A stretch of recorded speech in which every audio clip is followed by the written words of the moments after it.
오늘은 출애굽기에 있는 말씀을 살펴보려고 합니다. 32장 1절에서 6절 말씀인데요, 제목을 좀 특이하게 해놨습니다. 제어 불가능한 자들의 편협성이라는 제목으로 말씀을 드리고자 합니다. 제어가 안 되는 통제 불능의 그런 상태, 사회의 구조라든지 그런 사람들을 우리가 목격하게 되어집니다. 얼마 전에 네팔 같은 경우에도 그렇죠. 이제 SNS라고 하는 것을 차단시켜 버렸기 때문에 그래서 많은 젊은 층 20, 30대들이 들고 일어서게 됐습니다. 그래서 카트만두에서부터 시작을 해서 주변 지역들까지 엄청난 데모가 일어나게 됐죠. 그래서 70명 넘게 사망한 그런 일이 있었고, 또 어떤 경제적으로도 8천억 넘게 손실을 봤다라고 하는 그 기사를 보게 되었습니다. 그런 일이 벌어지게 되어지면 통제가 안 되는 거죠.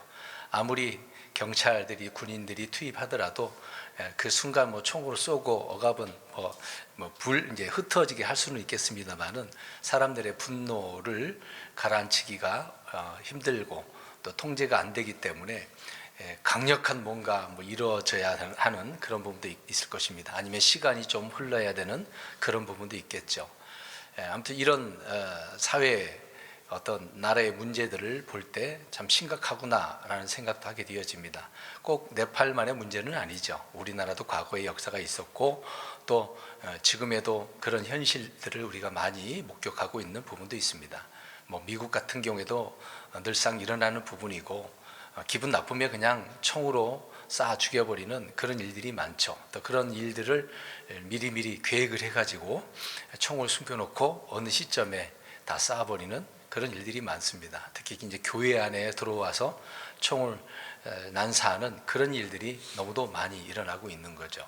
참 통제가 안 되는 그런 사람들, 어떤 사회를 볼 때 참 이 세상이 얼마나 악하고 또 험난하고 어려운지를 알 수가 있다라고 하는 것입니다.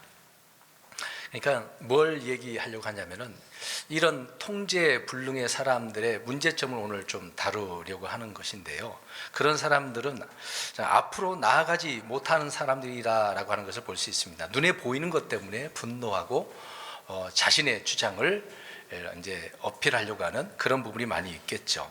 그러니까 이런 사람들은 한쪽으로 치우친 그런 편협한 사람들이라 할 수가 있습니다. 그래서 편협성이라는 단어를 좀 제가 집어넣었는데요, 그러니까 편협이다라고 하는 것은 한쪽으로 치우치는 그런 사람을 말합니다.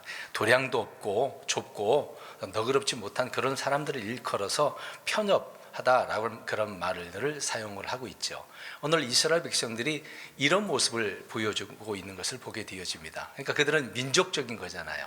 개인적인 그런 부분도 있겠지만 그런 사람들이 아주 떼거지로 몰려와서 통제가 안 되는 그런 사건을 오늘 보게 되어집니다.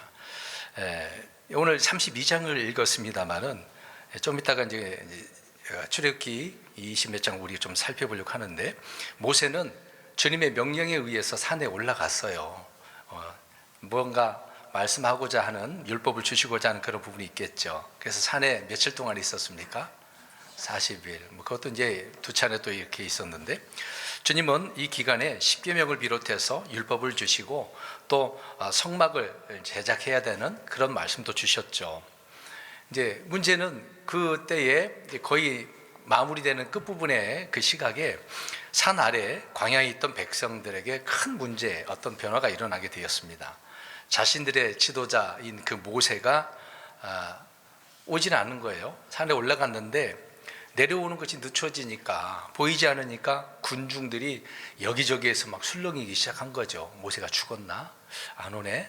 어떻게 된 거지? 하루 이틀도 아니고 지금 한 달도 넘어서 42일 정도 시간이 흘러가고 있는 상황인데 많은 그 백성들이 혼란에 빠지게 되어지죠. 이러다 우리는 어떻게 되는가? 모세를 통해서 이집트에서 나왔는데 이제 우리는 갈 길을 잃은 그런 양들처럼 그런 자들이 아닌가, 여러 가지로 생각들을 하고 이구동성으로 뭔가 문제점을 서로 이야기하면서 어떻게 보면 이제 쿠데타인 데모를 일으키는 그런 내용들을 보게 되어지죠.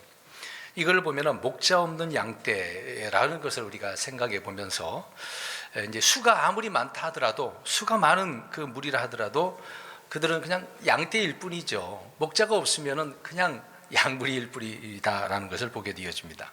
그러니까 하나님이 세우신 목자, 이 모세가 없는 이스라엘 백성들은 그야말로 흔히 말하는 오합지졸의 상태인 것을 오늘 32장에서 볼 수가 있습니다. 그러니까 어떻게 보면 이 백성들이 모세가 늦춰짐을 보면서 기다림에 지친 거죠. 사울왕이 사무엘을 기다려야 되는데 지쳐서 기다려도 안 오니까 자기가 이제 제사 희생물을 드리게 되지 않습니까? 그런 것처럼 이스라엘 백성들이 모세가 안 보이니까 이제 기다렸긴 했는데 지친 거죠.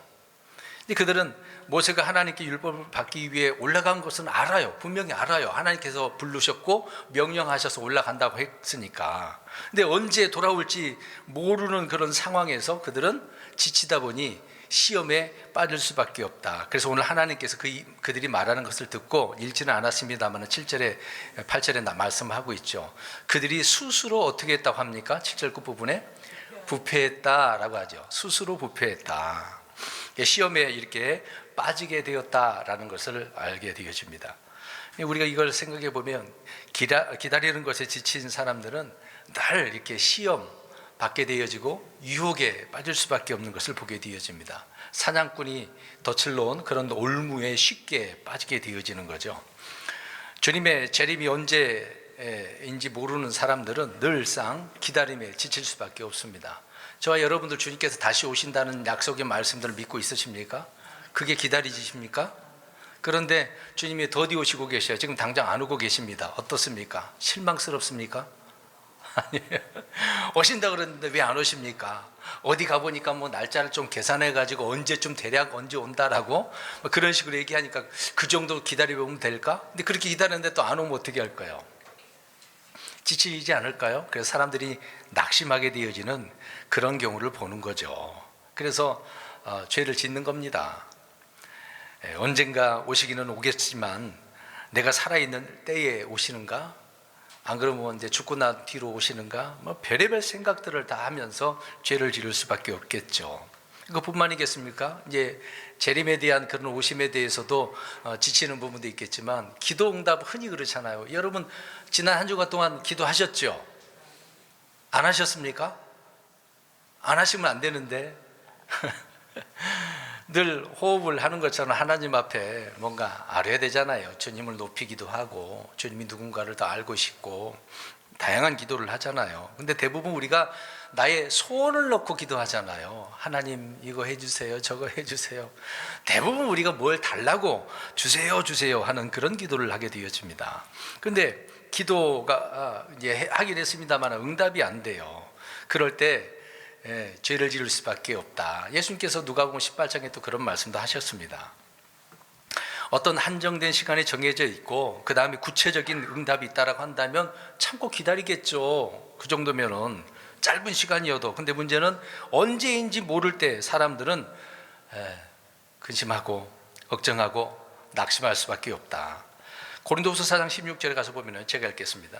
이런 까닭으로 우리가 낙심하지 아니하노니 우리의 겉사람은 썩어 없어져도 속사람은 날마다 새로워지는도다 라는 말씀을 하고 있습니다. 낙심해서는 안 된다는 이야기잖아요. 그냥 날로 새로워져야 된다라고 하는 그런 말씀이 그 뒷부분에 있었는데, 그러니까 날마다 자신의 속사람이 이렇게 새로워지지 않는 사람, 물론 우리는 구원받으면 나도 모르게 내 안에는 날로 새로워져요. 근데 예를 들어서 새로워지지 않는 그런 사람들은 지친다 그 말입니다. 날마다 그걸 경험하고 그렇군요 주님, 내 육신은 아직 구속받지 못해서 늘 넘어지고 실패하고 제 가운데 있지만 내 안에는 영적으로 늘 충만하고 또 이렇게 감사와 영광 돌리게 해주셔서 날로 새로워지게 해주셔서 감사합니다. 그렇게 늘 인식하고 있다고 한다면 다행인데 이제 그런 인식도 못하고 늘 눈앞에 보이는 육신적인 것만 생각하게 되어지면은 낙심할 수밖에 없다라고 합니다. 그래서 갈라디아서 6장 9절에도 잘 행하다가 기진하지 말라 그런 말씀을 하고 있는 거잖아요. 그래서 하나님의 정하신 때가 있다는 사실을 알지 못하면은 늘 지치는 거죠. 지치는 것입니다. 이스라엘 백성들은 지금까지 광야 여행을 어떻게 보면 이집트에서 나와서 나름대로 했어요. 잘 왔어요. 지금 오늘 이 사건이 있기까지는 잘 왔단 말입니다. 어찌됐든 불평을 하든 뭘 하든 해서 오기는 왔단 말이죠. 여러 가지 시험과 환난 속에서도 놀라운 일도 눈으로 보고 또 경험하지 않았습니까? 근데 이들이 잘 하다가 결정적으로 문제가 되어서 오늘 하나님 앞에 책망을 당하게 되어지는 그런 내용들을, 스스로가 부패하는 그런 망함을 보게 되어지죠. 그러니까 하나님께서는 스스로 부패했다라는 말이 그들이 망했다는 그 얘기예요. 그냥 좋은 말이 아니란 말입니다. 우리 출애굽기 24장 7절을 한번 가서 보겠습니다. 24장 중요한 말이 있어요. 그러니까 그들이 나름대로 고백을 했어요. 맹세를 했어요. 하나님, 정말 흔히 말해서 뼈를 묻겠습니다. 이런 식으로 표현을 합니다. 24장 7절 한번 보겠습니다. 시작. 언약을 책을 가져다가 백성이 듣는 데서 읽으매 그들이 이르되 주께서 이르신 모든 것을 우리가 행하고 순종하리이다. 언약의 책의 말씀 다 읽으니까 그 말을 듣고 백성들이 뭐라고 그랬어요? 모든 것을, 읊은 선포된 그런 말들을, 모든 것을 어떻게 하겠다? 행하고 순종하겠다. 와, 대단하잖아요. 그 모세가 산에 오른 것은 출애굽기 24장 12절에 나오고 있거든요. 주님의 명령으로 이제 올라가게 된 부분입니다. 이제 그 이후로 25장에서 31장까지는 모세가 이제 산에서 하나님께서 모세에게 주신 말씀들을 기록하고 있는 내용들이거든요. 근데 이들은 자신들이 스스로 하나님께서 말씀하시는 모든 것을 행하고 순종하겠다라고 하지 않습니까? 어떻게 보면 하나님 앞에 엄숙하게 스스로가 맹세, 계약을 한 거예요. 그들이 맺은 어떻게 보면 신성한 맹세 아닙니까? 신성한 언약이잖아요. 근데 계약한 그 언약을 그들이 스스로 고백한 맹세한 그 장소에서 이 맹세를 깨트리는 그 내용들을 보게 되어집니다.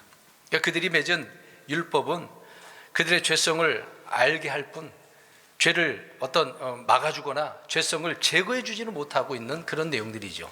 근데 그것도 모르고 율법의 의미를 모르잖아요. 율법, 너희는 죄인이야. 죄를 지으면 죽어. 이제 그걸 알려주는 게 율법 아닙니까? 근데 그건 알려줄 뿐이지 내 죄를 제거해 주지는 못하는 그런 부분을 그들은 인식하지 못하고 있는 거죠. 이게 다 잘 알지 못했기 때문에 율법의 어떤 한계성을 우리가 보게 되지 않겠습니까? 이들은 그 죄에 대한 문제를 깨달았어야만 하는데 그것도 모르고 그냥 나름대로 입으로 고백을 하는 거예요. 하나님, 뼈를 묻겠습니다. 이런 식으로 열심히 잘해보겠습니다. 나름대로 하잖아요. 올 한 해 동안에도 우리 성도 여러분들 그렇게 고백하지 않으셨습니까? 이스라엘 백성들처럼 모든 것을 순종하고 지켜 행하겠습니다. 열심히 믿음 생활 잘해보겠습니다. 성경도 열심히 읽고 기도 생활을 잘하고 복음도 잘 전하고 나름대로 다 하셨잖아요. 근데 지금 돌아보면 어떻습니까? 그렇게 고백을 하시긴 하셨는데 잘 안 되죠. 쉽지가 않습니다. 시간이 지나 보면은 그게 잘 안 돼요. 오늘 1절을 눈으로 한번 보시고 계시기 바랍니다. 아무튼 출애굽기 24장 13절에서 17절에 보면은 백성들은 산에 오르는 모세를 친히 눈으로 봤고 또 주님의 영광이 임한 그 상태도 봤습니다. 올라가면서 이제 모세가 장로들에게 명령을 했어요. 24장 14절을 보면 찾지는 마세요. 너희는 우리가 너희에게 다시 올 때까지 여기에서 우리를 기다리라. 다시 올 테니까 어떻게 하라고요? 기다려. 근데 앞에서 제가 얘기했잖아요. 기다림이 어떻게 했습니까? 벌써 잊어버렸어요? 지쳤다니까. 지쳤어요. 분명히 모세가 말을 했어요. 다시 올 테니까 기다려라는 말을 했단 말입니다. 우리 강아지한테도 기다려 그러잖아요. 안 기다리면 간식 줘요, 안 줘요? 안 주잖아요. 분명히 모세는 기다리라고 말을 했습니다. 우리 예수님께서도 그렇잖아요. 승천하시면서 야, 너희는 예루살렘을 떠나지 말고 기다려 그랬습니다. 약속, 이게 성령님이 너희에게 임할 테니까 기다리라 라고 했잖아요. 그래서 다행히 그들은 120문도가 마가의 다락방에서 어떻게 했습니까? 기다렸잖아요. 주님의 명령은 간혹가다 이렇게 기다리라고 말씀하고 있거든요. 우리가 주님의 오심도 기다리고 있는 것처럼 어떻게 보면 우리의 삶은 기다림의 연속이거든요. 올 한 해도 이렇게 지나가긴 합니다만은 그리고 또 이 한 해가 12월이면 끝난다고 생각들을 하잖아요. 근데 이 사람들이 정해놓은 달력 그 한 해에서는 그 기간이 그렇게 끝나는 것이지만 12월 마지막 날 끝나면 그 다음 날 또 어떻게 됩니까? 오잖아요. 또 시작이 되잖아요. 계속 날은 옵니다. 너무 시간을 딱 여기까지 정해놓고 조바심을 갖고 그럴 필요는 없거든요. 근데 기다림이라고 하는 것은 그거거든요. 꼭 정해놓고 그러면 편하겠죠. 나름대로 그럴 수도 있겠지만 그렇게 할 필요가 없는 것입니다. 우리는 주님의 오심이 늦다고 불평하고 있지는 않는가. 빌립보서 3장 20절에 보면 생활 방식이 하늘에 있다라는 말이 있거든요. 비록 이 땅에서 살고 있지만 하늘의 방식대로 늘 우리는 믿음으로 날마다 살기 때문에 주님의 오심을 늘 기다리고 오히려 기쁘죠. 더디어 온다 할지라도 더 기다려지는 거 아니겠습니까? 그 기다림이 더 간절해지고 또 더 기도하게 되어지잖아요. 그런데 기다림이 없는 사람은 약속이 없어요. 왜요? 기다림은 약속을 전제로 하기 때문에 기다리라 그랬거든요. 분명히 모세가 어떻게 했어요? 다시 올 테니까 기다려. 근데 기간은 정했어요, 안 정했어요? 안 정했다니까. 언제 올지는 몰라. 그건 모르는 거거든요. 만약에 내가 며칠 만에 올게 그러면 다행인데 그런 말도 없으니까 어쨌든 무작정 기다려야 하는 그 의무가 그들에게 있는 것 아니겠습니까? 그럼에도 기다림이 없으니까 약속이 없는 거죠. 절제도 없는 거고 또 기다림이 없으니까 소망이 없는 겁니다. 주님의 오심을 기다리는 분들은 나름대로 소망이 있잖아요.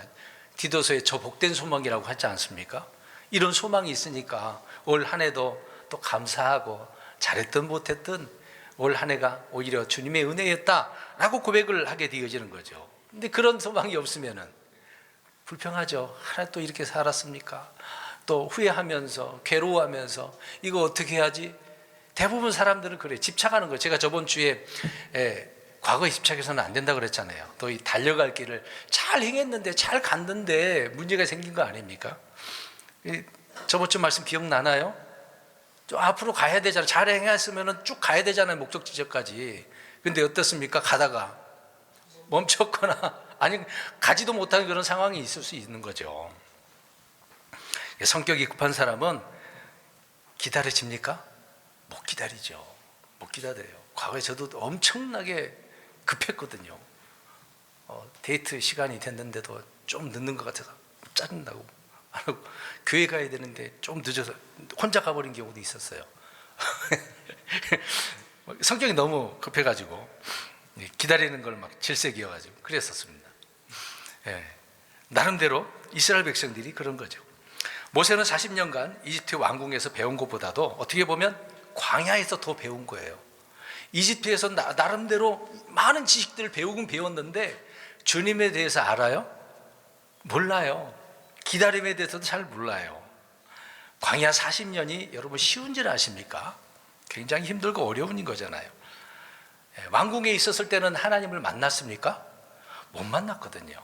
근데 광야에 있다 보니까 막 떨기나무에서 불이 타긴 타는데 나무가 안 타. 거기에서 주님을 만나게 되지 않습니까? 광야에서 주님을 만난 거죠. 왕궁에 있을 때는 하나님께서 인도 하지 않았는데 광야에서는 하나님께서 또 인도하시지 않습니까? 가르침을 받고 돌보아 주시고 지키시는 그런 하나님을 경험했어요. 그러니까 이스라엘 백성들이 그렇게 나는 이런 하나님을 경험했는데 너희들도 경험해야 돼. 나름대로 그런 게 있겠죠. 어찌됐든 기다려. 근데 못 기다리고 있는 이스라엘 백성들을 보죠. 그러니까 모세는 광야의 그 기간 동안에 자신이 아무것도 아니라는 것을 알았습니다. 사실 저도 말씀드린 것처럼 모세도 역시요 성격이 급하고 다혈질이었어요. 그러니까 이집트 사람을 어떻게 버렸습니까? 죽여버렸어요. 자기 민족성이 좀 있긴 있었어. 아니 그냥 다치기만 할 수도 있잖아요. 그냥 뼈를 부러뜨리든지 아니면 기억을 못하게 한다든지 그 정도면 사람을 죽였다니까. 굉장히 그런 다혈질적인 그런 사람이었었습니다. 근데 광야는 그렇게는 살아서는 못해요. 급하게는 안 되거든요. 대부분 광야 생활을 하는 사람들, 초원 생활하는 사람들은 느긋해요. 여유가 있고 그러거든요. 저희 여러분들 어떻습니까? 좀 다급하지 않나요? 급하고 오늘 하루하루 하나님 제발 오늘도 이것 좀 들어주면 안 돼요? 그럴 정도로 안 들어주면 안 돼요. 막 강압적으로 하나님 앞에 명령하듯이 그런 경우가 얼마나 많습니까? 그래서는 안 되거든요.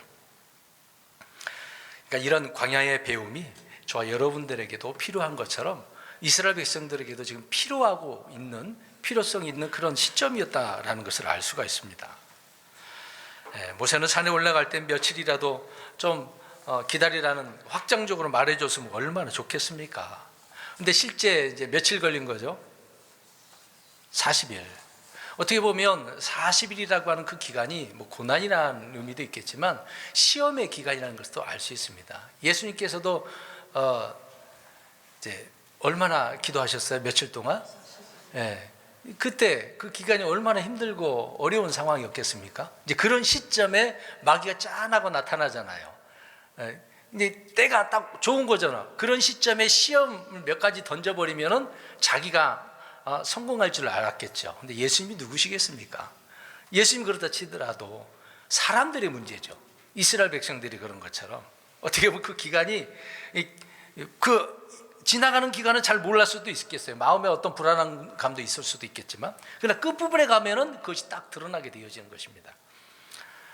이들을 시험하는 이 기간이 인내의 한계라는 것을 알 수가 있습니다. 올 한 해 동안에도 이런 한계의 시점에 도달하고 있지는 않았는지요. 이 한계를 돌파를 해야 됩니다. 그래야 그 다음이라고 하는 것이 우리 앞에 놓여졌을 때 힘차게 씩씩하게 나갈 수가 있는 거거든요. 근데 항상 마지막 순간에 문제가 되어져서 이들은 아론에게 달려들게 되어지죠. 몰려왔습니다. 조금만 더 참았으면 얼마나 좋았겠어요. 사울왕도 그러잖아요. 단 뭐 몇 분만 참았으면 될 것 같아. 근데 자기가 딱 희생물을 드리고 나니까 누가 왔어요? 사무엘이 와버렸네. 그게 불과 얼마 안 되는 시간이잖아요. 이들도 마찬가지거든요. 사실상 조금만 기다려보지. 조금만 더 기다려보지. 기다리지 못하니까. 그러니까 참았으면 끝날 일이지만 견디지 못하고 스스로가 부패한 범죄하는 이런 배교의 모습들을 보게 되어지죠. 이들의 문제점을 보면은 그냥 기다리지 못해서만인가? 사람들은 그렇게만 생각할 수도 있어요. 근데 사도행전 7장에 가보면은요 정확한 답을 주고 있습니다. 우리가 이 부분은 좀 쉽게 넘어가 버리는 경우가 있거든요. 우리 한번 가서 보겠습니다. 사도행전 7장 39절 40절에 스데반이 말을 합니다. 그러니까 구약 출애굽기에 이 내용은 안 나오지만 사도행전에 스데반을 통해서 하나님께서는 성령님을 통해서 말씀해 주고 있었던 거죠. 자, 기다림의 문제만 아니었다라고 하는 겁니다. 사도행 7장 39절 40절입니다. 두 구절 7장 39, 40 7장 39, 40절 사도행전 시작. 우리 조상들이 그에게 순종하려 하지 아니하고 자기들에게 그를 밀어내며 마음속으로 다시 이집트로 돌아가 아론에게 이르되 우리를 위해 우리 앞에 갈 신들을 만들라. 이 모세 곧 우리를 이집트 땅에서 데리고 나온 사람에 관하여는 그가 어찌 되었는지 우리가 알지 못하노라 하고 40절은 지금 1절 이야기잖아요. 1절 이야기잖아요. 근데 39절은 출애굽기 32장에 기록 안 나와 있죠. 분명히 스데반은 뭐라고 그랬습니까? 그렇죠. 누구에게? 그라고 되어 있어요. 그가 누구겠어요 지금? 네? 모세잖아요. 모세에게 순종하지 않고 또 모세를 어떻게 해버리겠다?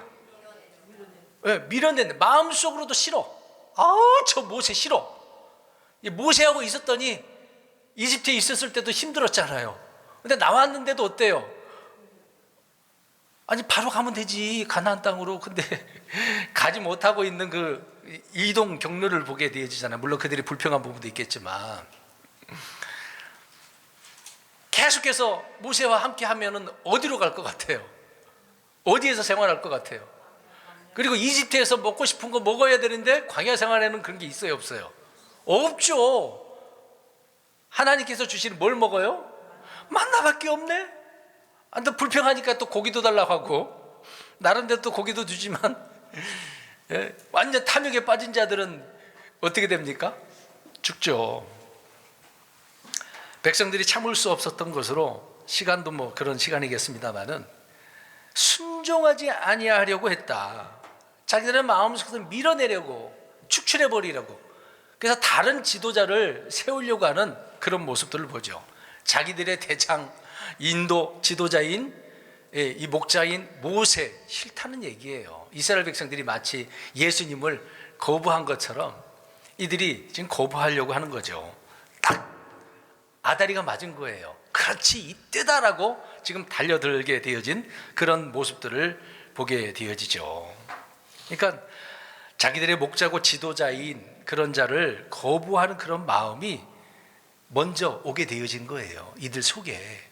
기다림보다도 계속해서 이 기간 동안 모세가 마음에 안 든 거야. 마음속으로 막 싫은 거야. 힘들거든요.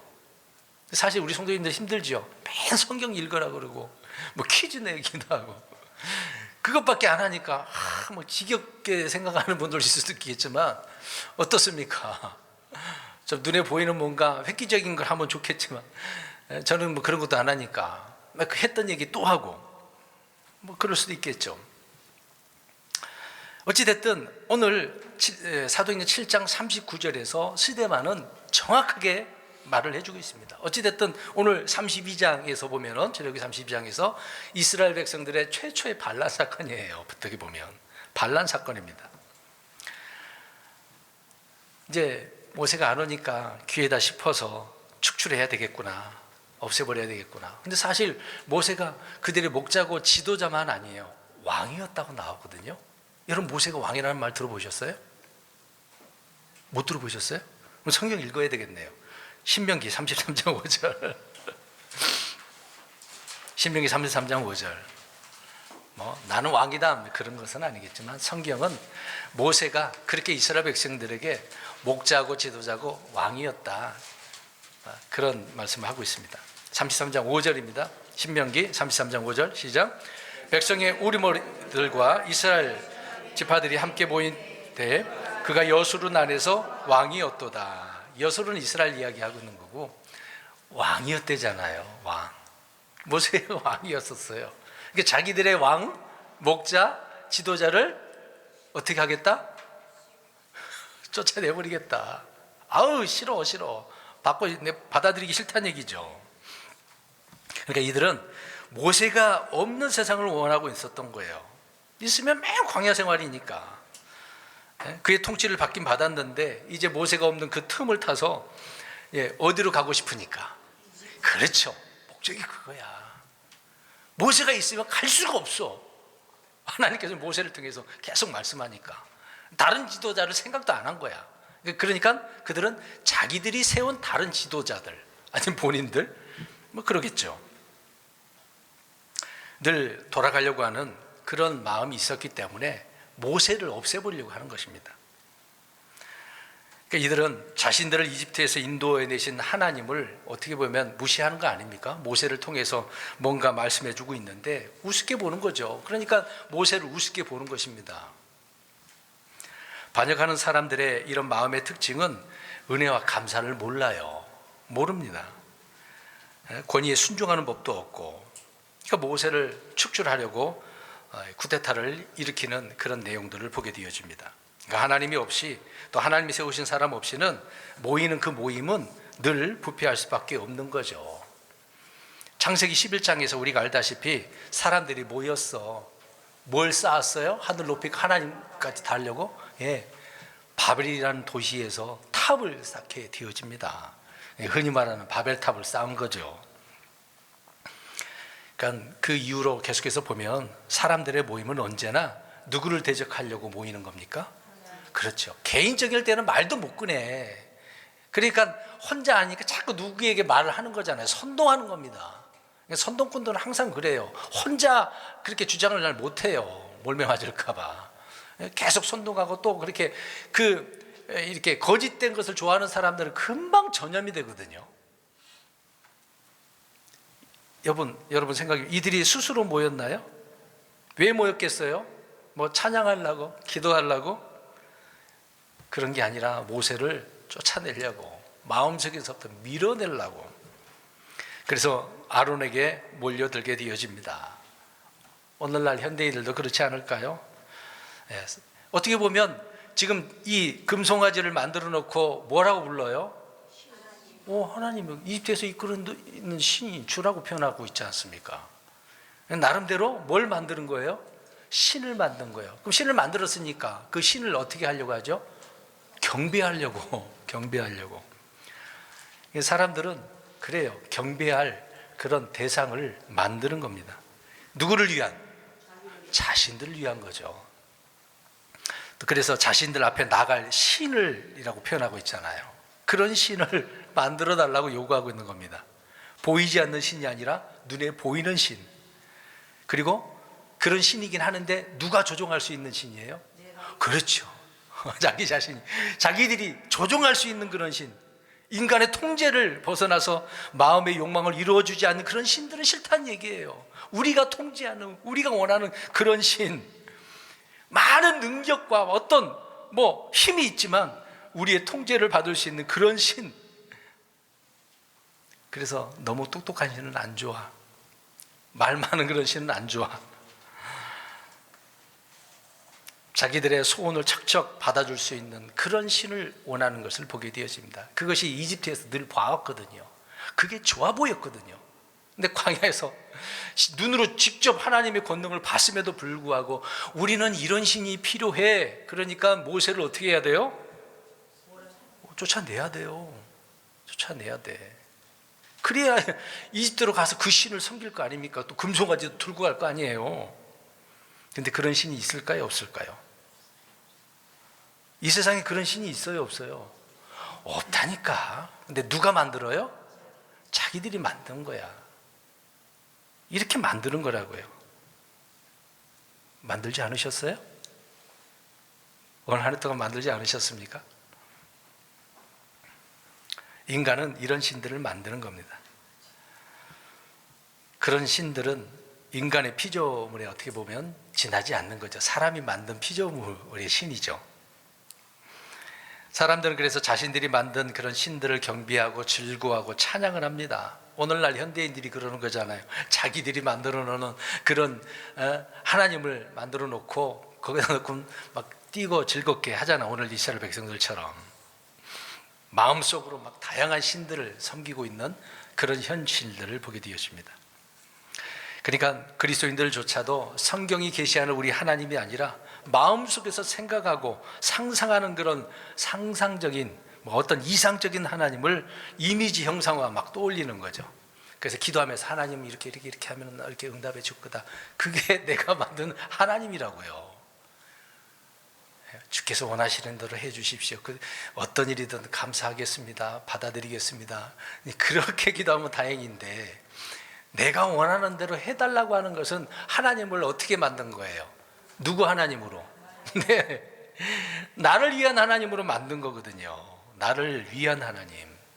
근데 저번에도 얘기했지 않습니까? 하나님이 계시다면 우리가 나를 위한 하나님이 아니라 어떤 하나님이 되어야 돼요? 나를 향한 하나님, 향한 하나님.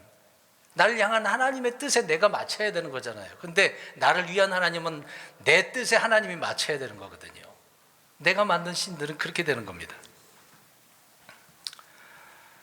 이런 사람들이 교회에 와서도 성경이 계시하는 하나님이 아니라 자신들을 위해서 자신들 앞에 나아갈 수 있는 그런 하나님, 뭐든지 다 그렇게 해주기를 바라는 하나님이 되는 거죠.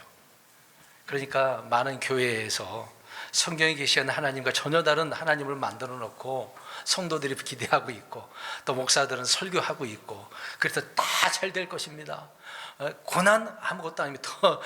더 행복합니다. 늘 막 그렇게 만들죠. 꿈은 이루어진다라고 하고.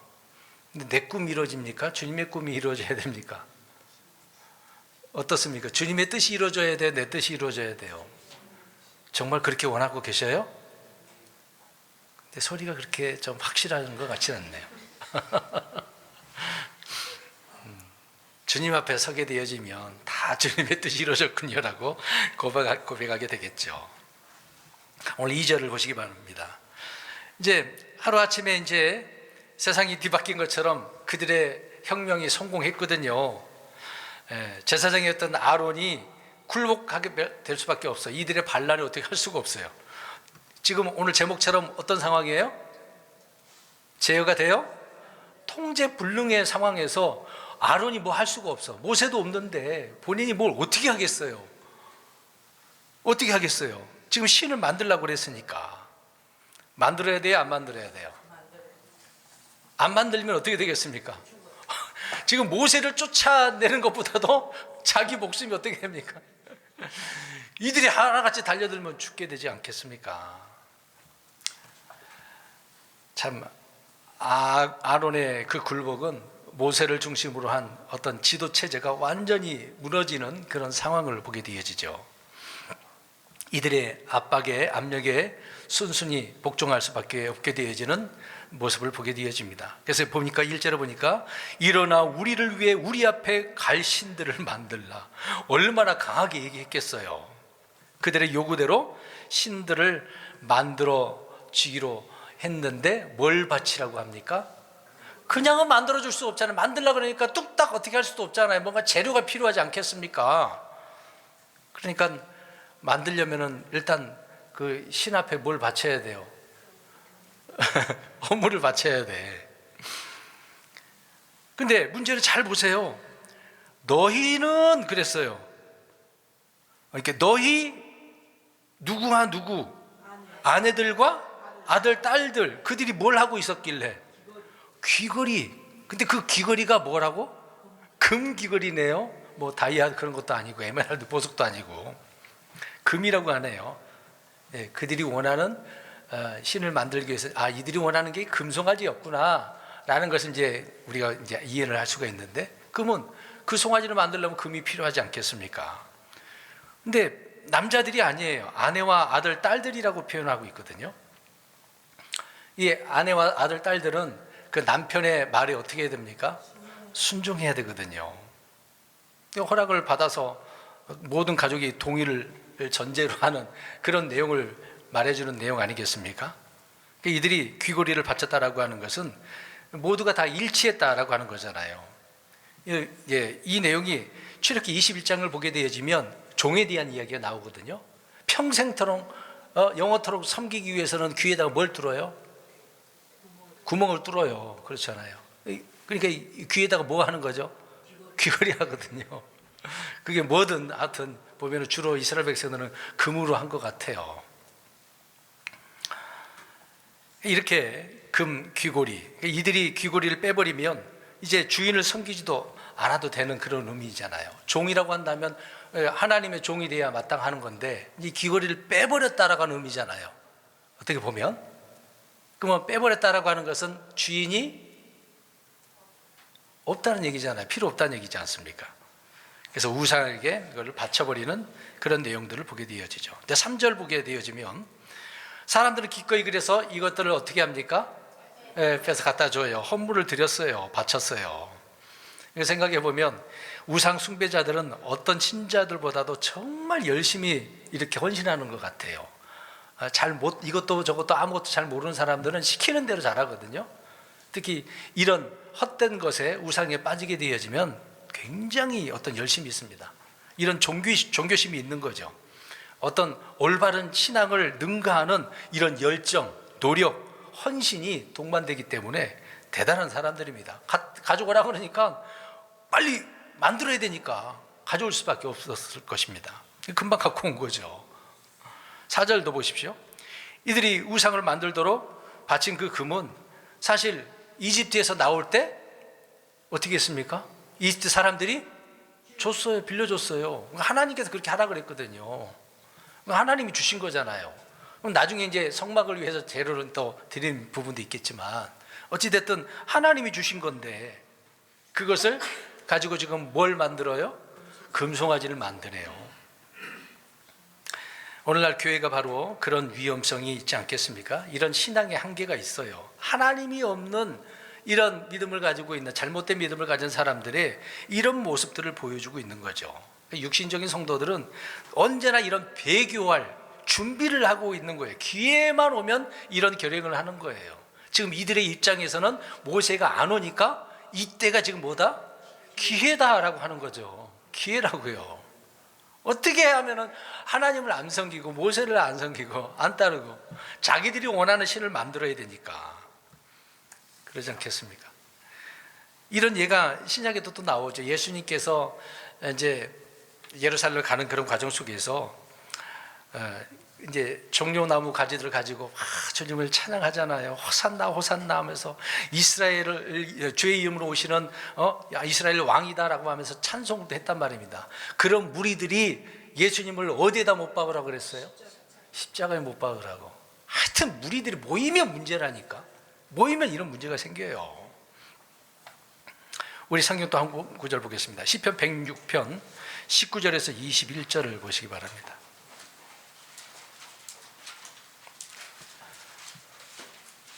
시편 106편입니다.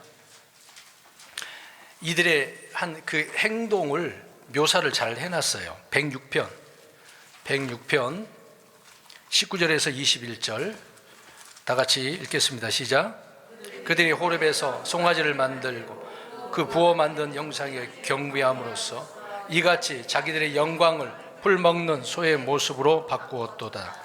그들이 입대서 큰 일들을 행하신 하나님 즉 자기들의 구원자를, 자, 이 내용에서 나와요. 지금 이 사건 오늘 32장에 있는 내용을 언급을 하고 있는데 끝부분에 가니까 누구를 잊어버렸어요? 하나님, 구원자, 이집트에서 자기들을 구원한 구원자이신 하나님을 잊어버렸어요. 그러니까 하나님을 잊어버린 자들은 항상 이런 배교로 치닫게 되어집니다. 늘 깨어 있어야 되잖아요. 그래서 오늘 본문의 5절을 보면 아론은 우상을 만들어준 후에 백성들에게 내일은 뭐라고 그랬어요? 주를 위한 명절이라고. 그런데 이 생각해 보면 하나님을 섬기려고 하는 뭐가 있었나? 이런 착각을 할 수도 있어요. 이제 그런 내용이 아니거든요.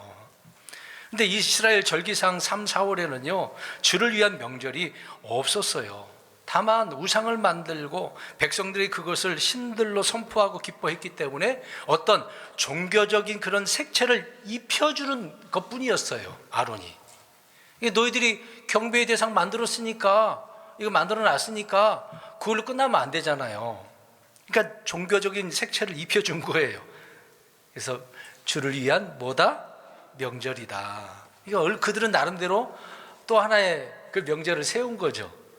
주님의 어떤 3대 절기도 아니고.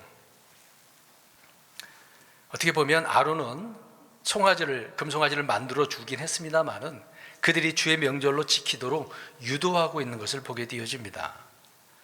참 어떻게 보면 아론의 입장에서는 그냥 금송아지긴 하는데 하나님이라고 해서 하나님을 섬기면 되지 않겠는가, 이런 생각도 있었던 것으로 보이게 되어집니다. 이제 흔히 예를 들어서 이렇게 좀 다른 면으로 표현한다면 우리는 구원받으면 뭘 주죠? 물침 내잖아요. 근데 예전에는 뭘 줬죠?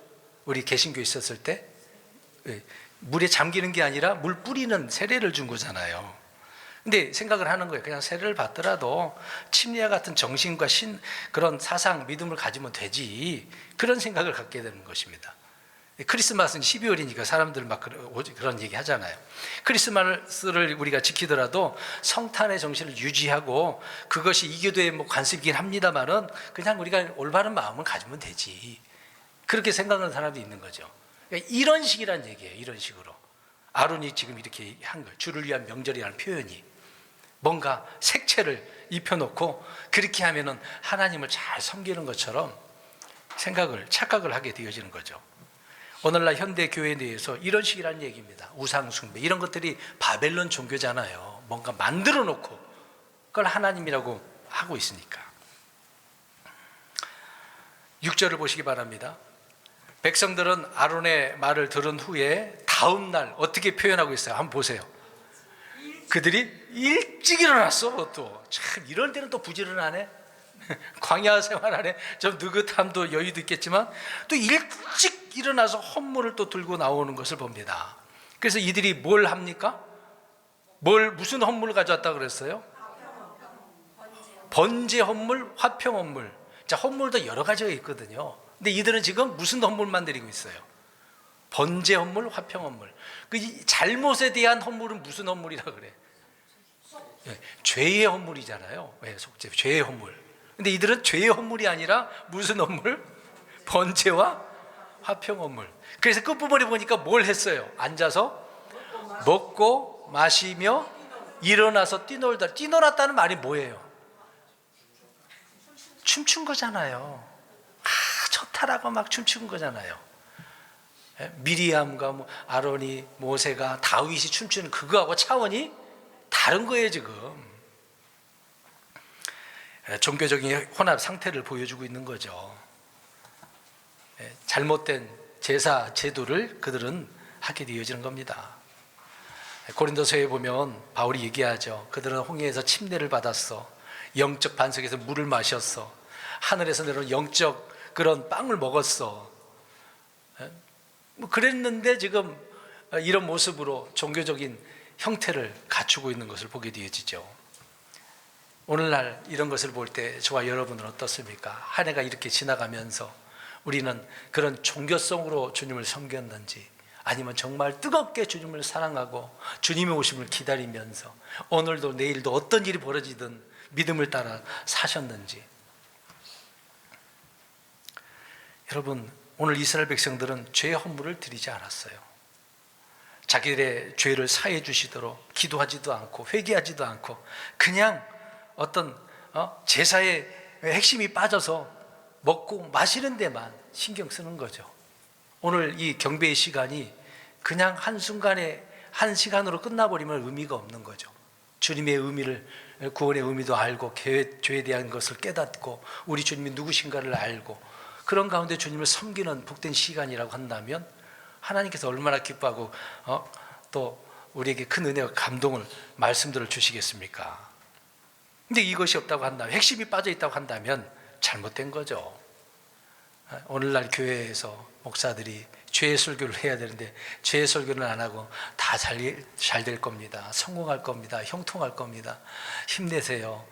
그래도 하나님께서 도와주실 겁니다. 잘못하고 있는데도 또 도와준다고 하면 안 되잖아요. 잘못하고 있으면 뭐 하라고 해야 돼요? 회개하라고 해야죠. 뭔가 책망을 해줘야 되잖아요. 근데 책망을 했어. 뭔가 행실에 대해서 이렇게 하면 안 됩니다 그랬더니 삐져가지고 또 교회 잘 안 나오고, 또 그것이 별것도 아닌데도 불구하고 나 교회 안 가 또 그래버리고, 유치원도 못한, 유치원 아이들보다 못한 그런 생각 가진 사람들 얼마나 많습니까? 애기도 아니고. 근데 죄를 지적하고 책망하는 그런 설교가 되는데 안 하고 오히려 반면에 교리 설교만 하면 또 어떻겠습니까? 교리만 가르치면 어떻겠습니까? 그것만 하면 좋겠죠. 저도 맨날 그것만 가르치면 얼마나 편하겠습니까? 근데 그런 식으로만 하게 되어지면 교회가 뭐가 될 것 같아요? 교회가 아니라 학교가 되는 거예요. 우리 킹제임 진영에 그런 교회가 많이 있습니다. 그래서는 안 되죠. 가르치기는 가르치지만 그것만 하는 교회가 돼서는 안 되죠. 그래서 우리는 결론적으로 광야에 있었던 이스라엘 백성들 그 회중, 이제 광야 교회라고 표현하잖아요. 왜 이토록 쉽게 배교했는가? 이것을 잠깐 요약을 해서 우리가 영적 교훈을 얻음으로 결말을 잘 짓고 앞으로 나아갈 수 있는 그런 믿음의 사람들이 되었으면 좋겠습니다. 첫 번째로 몇 가지 안 돼요. 좀 간단하게 얘기 드릴게요. 근데 끝난 것처럼 보이죠? 금방 얘기해 줄게요. 광야 교회는 순수한 양무리들이 아닌 섞여 사는 무리들이 있었기 때문에 그래요. 그러니까 교회 안에도 구원받지 못한 자들이 들어와갖고 문제를 일으키는 경우가 있거든요. 그런 자들을 이제 분리해야 되겠죠. 두 번째로는 영적인 것, 예배는 영적인 것이어야 되는데 육신의 몸에 있어서 막 음악과 춤에 빠지는 그런, 흔히 이제 경배와 찬양 잘못된 것들이 그거거든요. 막 거기에 빠져갖고 어떻게 보면은 입신한다는 표현이 있지 않습니까? 그냥 거기에 빠지는 경우가 많아요. 잘못된 거죠. 세 번째로는 영적 희생물이 빠진 어떤 육체적인 육신적인 그런 희생물을 드리려고 하는 그런 잘못된 부분이 있고, 네 번째로는 예배는 하나님이 세우시고 임명한 그런 과거에 제사장이 있었지 않습니까? 지금은 이제 목사를 통해서 예배 인도하는 그런 부분이 있겠죠. 그러니까 하나님이 세우신 자가 빠지면 문제가 된다 그 얘기입니다. 다섯 번째로는 금송아지를 만들어서 경배함으로써 예배에 정말 어떻게 보면 가치가 주님의 말씀이어야 되는데 금이라고 하면 뭐가 생각나는 거예요? 재물, 돈, 이게 빠진 물신 양면에 그런 물질주의에 빠지게 되는 그런 것을 보게 되어집니다. 그러니까 목표가 그거니까 금을 만들었겠죠. 여섯 번째로는 무지한 백성들을 해우시키는 배교한 제사장이 있었던 거예요. 아론이 좀 그런 면이 있었던 것처럼 오늘날 많은 타락한 올바르지 못한 목사들을 통해서 성도들을 망치죠. 타협하게 만들고 육신적인 그리스도인으로 만들게 되는 겁니다. 마지막으로 이들의 예배에는 눈에 보이는 예배의 보조도구가 있었던 거예요. 나름대로 뭔가 필요한 거예요. 눈에 보이는 뭔가 다른 것이 딱 이것이 있어야만 되고 저것이 있어야만 되는 그런 구조가 있는 거죠. 잘못된 것입니다. 이런 제어 불가능한 이스라엘 백성들처럼 오늘날 우리 그리스도인들이 이런 형태의 모습의 신앙을 가져서는 안 됩니다. 편협한 신앙으로 살아서는 안 되는 거죠. 한쪽으로 치우치고 어떤 도량도 없는 그런 상태의 너그럽지 못한 편협성의 신앙을 가진 사람들은 늘 불확실해요. 불안하고 두려워요. 또 미래가 또 그런 것입니다. 다음 해가 어떻게 될지 두려운 신앙이 될 수밖에 없는 거죠.